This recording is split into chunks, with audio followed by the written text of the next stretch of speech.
everybody. Welcome to the Brownwood Lions Coach Show here on KOXE. I am Derek Stuckley, along with Brownwood Lions head football coach, athletic director, Sammy Burnett. It's Wednesday. It's homecoming week. Lakeview's coming to town. Big crowd is expected.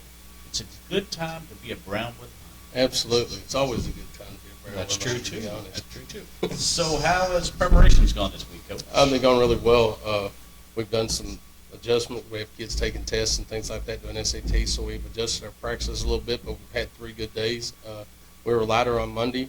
An opportunity, it was a holiday, an opportunity to get our kids some rest, well needed. We got some injuries, some broken fingers and some hands and things like that. Just a little bit of time to recover. Their bodies are getting tired this time of year. They haven't had a break yet, so we're able to have a lighter Monday. We had a real good yesterday and today. So our kids are focused. You know, our focus is on what can we do today to get better for the future. We're not going to look into the future because the future will come. What are we going to do from now to get better so that when we look up in the future, we're where we want to be? So their focus has been good. Our game plan is pretty simple, and what we're trying to do, we're not adding anything offensively or defensively really. We have some things we hadn't shown yet that we've been repping that we could use if need be, but we're going to try to be real simple, real fast, real physical, and be able to execute at a high level. You mentioned earlier a few guys banged up. Just what's the health report look like? We got a broken finger with running back, Levi Pearson, which isn't a big deal. He can play with that, but it still hampers him. You always worry about ball security.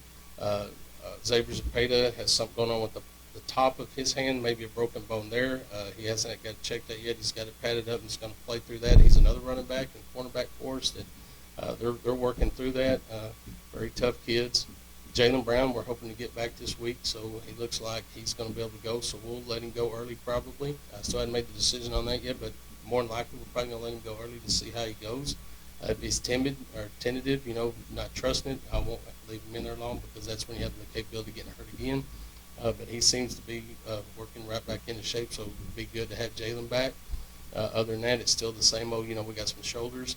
Quentin McCarty and Sam Coleman and Stevie Ramirez are great players for us. Have all 3 been battling the shoulders all year, so we've been trying to do some things that lighten up, you know, the contact with them. But I think mental preparation has been really good for us this week. Of course, we mentioned Lakeview's coming to town. They've struggled this year. Had a rough game last week against Andrew. Just what have you seen from them on field? You know, they are struggling. It is what it is. It's a game that we should win 10 out of 10 times, and we should be dominant in that game, and that's what we expect. Their quarterback does a good job. He gets pressured a lot, which we plan on bringing a lot of pressure, getting him uncomfortable, but he's a kind of kid that if he scrambles and gets outside the box, he can make things happen. So we got to, you know, just be fast and do what we do. It really, our focus is not on them. Our focus is on us. We want to be elite, and to be elite, we got to continue to work to become elite. So it's just another opportunity for us to get better as a team and not worry about the team that we're playing, but worry about us, because the next 2 weeks we're going to be in some dogfights. I think there's 2 good football teams coming up, but we don't overlook Lakeview to get there. We got to go out there. We got to play. They're 18, 17, 16-year-old kids. They're going to come out and they're going to do everything they can to knock us off our opportunity to win the district championship, and we can't allow that to happen. Of course, the running game got back on track last week, 363 yards. I saw that Lakeview gave up 660 yards last week, 601 rushing. So I guess that kind of makes those mouths water a little bit. Yeah, well, you know, Andrews has gone to the slot T. They call themselves the slot T Mafia. West Texas slot T Mafia is what they call themselves. They got a really good running back, a real good running back. He's a good baseball player. He's a great athlete.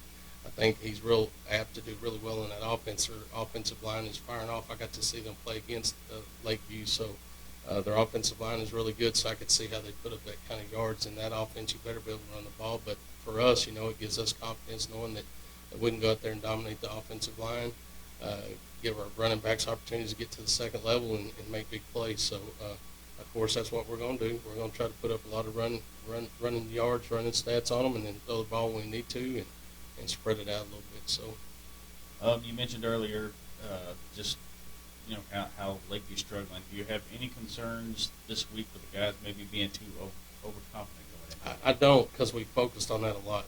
You can't get, you know, Coach Jones says it well, winning can make you ignorant at times. We have just got to worry about us. We should never, and we preach it all the time, but it's true, we should never worry about our opponent. We're blessed. God's blessed us with all the ability that we need. We should have the desire to go out and use those abilities to the best of your ability in any given opportunity. So it really doesn't matter who you play, it's how we play, and that's what our focus is. We've got to go out there and play at an elite level and never give them an opportunity to feel like they're in the game. Anytime you give a team momentum to where they feel like they can win and they believe they can do it, they're going to have an opportunity to do that. We need to take away their will to win early.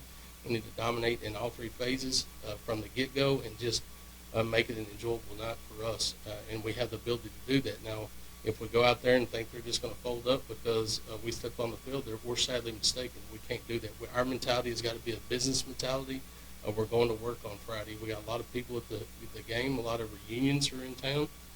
Multiple classes are having a reunion, and we want to represent the Brownwood Lions in a way that they saw when they were going to school, and represent them in a way that's pleasing to our community and to our school district. So that's our job, and that's what we're going to do. Defense has had a solid year all the way around, but I think it's been the last 3 games now without forcing a turnover. Is there anything to that? Is there focus on that, or they just come when they come? No, we always focus on that. We try to find a way that some games you're going to get 2 or 3, some games you're not going to get any. But I think, when we're physical, if we have an opportunity to string somebody out and then have someone secure the tackle, we can go rip the ball out. We'll try to do that. Just working on our mechanics in the passing game to make sure we're in position to make plays. At any time, a defensive back can turn into a receiver, and that's what we tell our defensive backs. Get in position to play, get in phase, and then when you have an opportunity to make a play on a football, make a play on a football, and go make plays. If we're in a zone coverage, make sure that you're not staring at the quarterback, that you're finding work and get under receivers and anticipate jumping a route that you can pick a ball off. If we do that, we're fine. And then on our side, we got to secure the football. And we had a turnover last week. We can't do that. We got to play an A+ game for us because we're using that game as an opportunity for the future. We got to go out there and perform at a high level. Is there anything specific you want to see from the guys Friday night, or anything maybe you want to work on for the future? Yeah, total dominance. I want them to be overwhelming. I want them to overwhelm them in all 3 phases of the game, and I don't ever want them to think they have an opportunity to win, period. I mean, that's the mentality we got to have. We got to be superior in our mind and our thought process and the way we do everything, and go out there and win every play. We don't take plays off. Right. And, of course, ticket sales are going on right now? Yeah, you can get them in Ms. Hossel's office from 9 to 12, 1 to 4. Then on Friday from 9 to 12. If you're going to San Angelo, you can get tickets at the gate for $4 and $2, sort of the same thing we've been doing. But like I said, you can get those in our office. Of course, all the money that we get stays at home. It doesn't go to them, and then as it does on the road. So get our tickets, and we'll get all the proceeds for that, and come out and watch what we hope is a really good football game. And then, of course, before the game Friday, we got the Gordonwood Hall of Champions. Yep, that's going to be neat.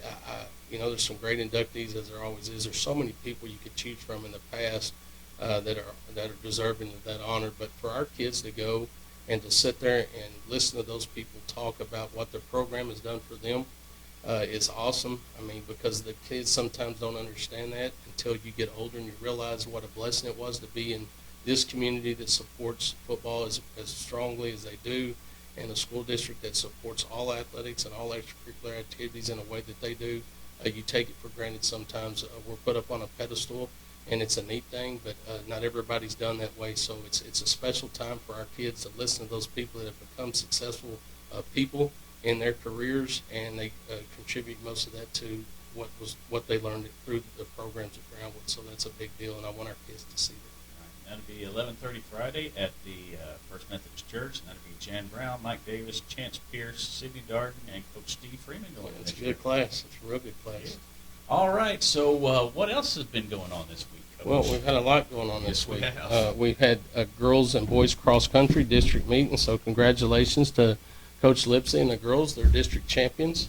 Got first place, and Sydney Wyndham was first place overall. So she's led us throughout the year, so congratulations to them for advancing to the regional meet in Lubbock. And then our boys finished third overall, which advanced them to the regional meet for the 2nd year in a row.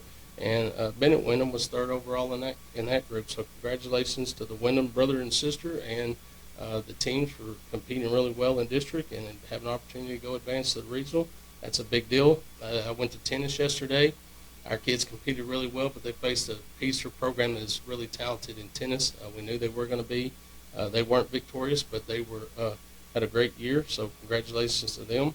and what they did. Our volleyball team dropped their match against Glen Rose. Glen Rose is a top-notch program. Got some tall girls. They're a very good volleyball team. We play Mineral Wells on Friday. Hopefully, an opportunity to win that game. If we're victorious in that, we feel like we have a chance to get to the playoffs. So I wish Coach Lovelady success on Friday. Maybe they can bounce back and get them a win there. Our boys and girls golf team played their fall meet. They had a 2-day tournament in Diamondback.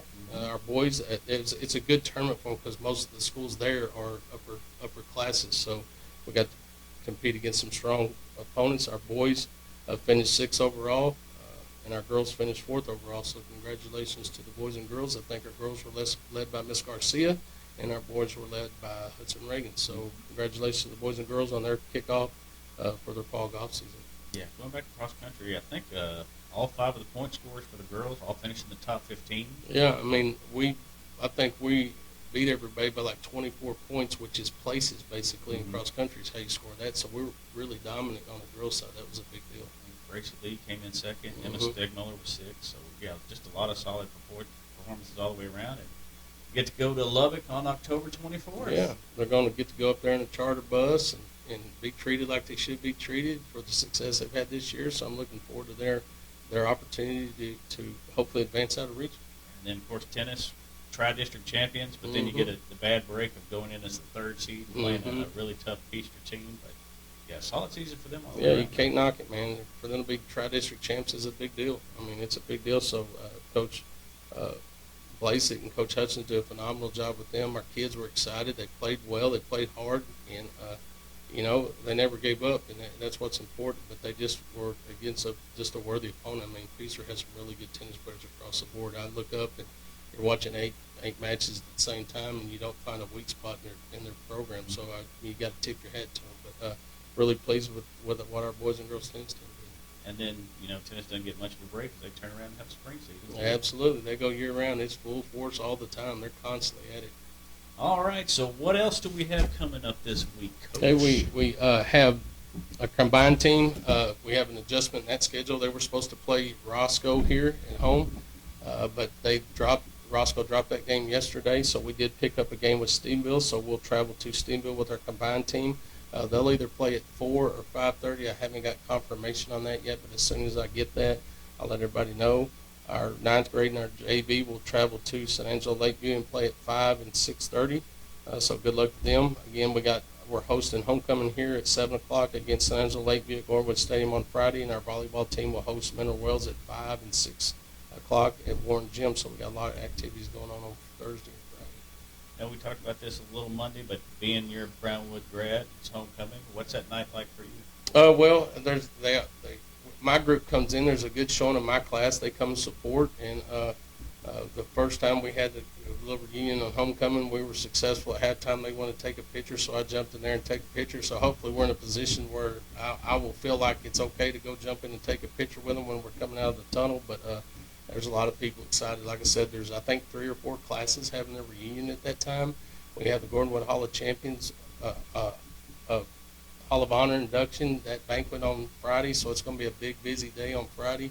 But what a great time. I mean, we do a lot of things in Brownwood that most people don't do. It's a class act. And like I said, honoring those from the past is huge. It's huge for me. I mean, it's our legacy and who we are and what we're about. I was born and raised here and played here, and it's so neat to go listen to those guys give back. And, Coach Freeman is an induction into that. He's not a Brownwood guy, but always wanted to be a Brownwood guy. And I told him, when I first got here, I admired the fact that, Coach Wood was here about 25, 26 years, something like that. I think it's 26 years he was here. And then Coach Allen was here for a couple of years, and then Coach Bechtel, and then W.T. Stapler, and then Coach Freeman was another guy that came in here and could have had opportunities to go other places and coach in other positions, but he chose to be in Brownwood. He chose to be a Brownwood Lion, and he chose to, uplift the program the best way they could, and they had some great years. So to see him go in, I mean, he's a Brownwood Lion at heart, and I really respect that, and I respect the man and everything that he did here for the program. So I'll get emotional when he gets up there because it's just a person that wasn't born and raised here but felt like he was, adopted here, and I thought he did a phenomenal job. But when you look back over the course of my life, Coach Wood was here forever before I was even born. and was here through almost my whole high school career. Coach Allen didn't come till I was a junior, but the next man up that he can follow in the legacy of Coach Wood was Coach Freeman. So I think that's well deserved, and I know that means a lot to him. Those players, Jan Brown and Mike Davis were phenomenal athletes here, and us getting girls in now is a big deal. I think that's important. So I think that the selection committee did a phenomenal job.